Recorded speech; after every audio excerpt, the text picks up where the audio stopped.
Hey everyone. So you've just got your hands on the new Class X social science syllabus, right? And if you're feeling a bit, well, lost in all those pages, I totally get it. But don't you worry. In just the next few minutes, we are going to break this whole thing down together and build a super simple, powerful plan for your entire year. I mean, you open it up and whoa, it's just a wall of text, isn't it? Chapters, sections, little notes everywhere. It can feel pretty intense, and that is a totally normal reaction. You're probably looking at all these topics thinking, okay, where on earth do I even start? But hey, that's exactly why we're here. We are about to take that tangled mess and turn it into a crystal clear roadmap. Seriously, by the time we're done, you'll know exactly what to focus on and, more importantly, the smartest way to get there. All right, first things first. Before we get into the nitty-gritty of any specific chapters, we need to zoom out and look at the big picture. And when it comes to exams, you know what the big picture always starts with, right? Yep, it's the marks. Okay, so check this out. It's beautifully simple. A perfect 50-50 split. History gets 20 marks, geography gets 20 marks. That's it.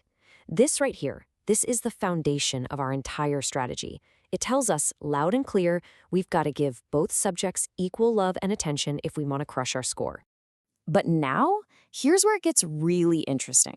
Let's peek inside those 20 marks. For history, you've got 18 for theory and 2 for map work. Geography, 17 for theory and 3 for map work. Wait a minute, did you catch that? Add it up. That's a total of 5 marks, a huge chunk of your grade coming from just maps.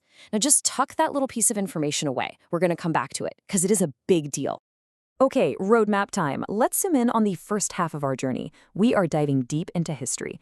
And our mission here is to figure out what's actually for the final board exam versus what's just for your internal school stuff.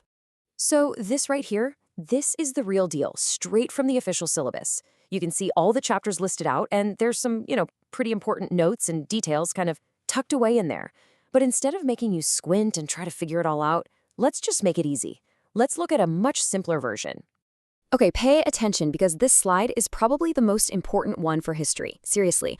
On the left side, these are your golden tickets, the chapters for the board exam. You've got the rise of nationalism in Europe, nationalism in India, just the first part of the making of a global world, and print culture. Simple enough, right? But now look to the right. The age of industrialization, that one's only for your internal school tests. And the rest of that global world chapter, that's actually for an interdisciplinary project. Knowing this difference, oh man, this is the key to studying smart, not just hard. And hey, remember those map points we talked about a second ago? Well, here they are. In history, you get 2 marks for map pointing, and they come directly from one chapter, Nationalism in India. Think about it. With just a little bit of practice, these could literally be the easiest 2 marks you get all year. You do not want to leave those on the table.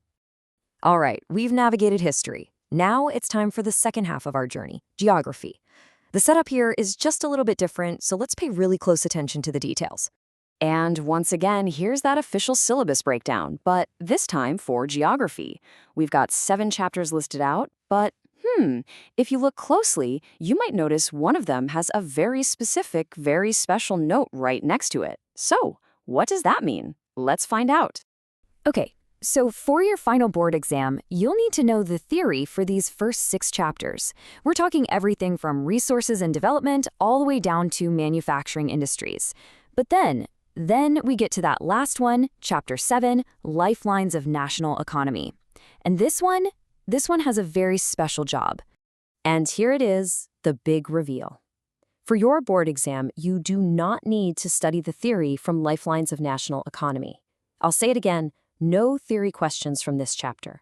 The questions are only going to be map-based. Folks, this is a huge time saver. It lets you focus all that energy where it's going to have the most impact. And that is why this chapter is so important. It's the source of those 3 marks for geography's map section. So let's do the math again. Add that to the 2 marks from history, and you've got a grand total of 5 marks just from practicing maps. I'm not kidding. That can easily be the difference between 2 entire letter grades. It's a huge deal. Okay, deep breath. We've broken down the syllabus, we've decoded all the chapters, and we've pinpointed those super high-value areas. So now, let's pull it all together into one simple, powerful strategy that's going to guide you for the entire year. So what's the game plan? It all boils down to 3 simple steps. That's it. Number 1, always remember that 20-20 split. History and geography are equal partners, so give them equal time. Number 2, Get really clear, ruthless, about separating your board exam topics from your internal assessment stuff. And number 3, my favorite, master your maps. Those 5 marks are your secret weapon. They are a total game changer. And that's it. It really is that simple. So there you have it. You're not looking at some confusing, overwhelming document anymore. What you're looking at now is your own personal roadmap to success. You've got the plan, you know the strategy. The only question left is, which topic are you ready to conquer first? You've got this. Good luck.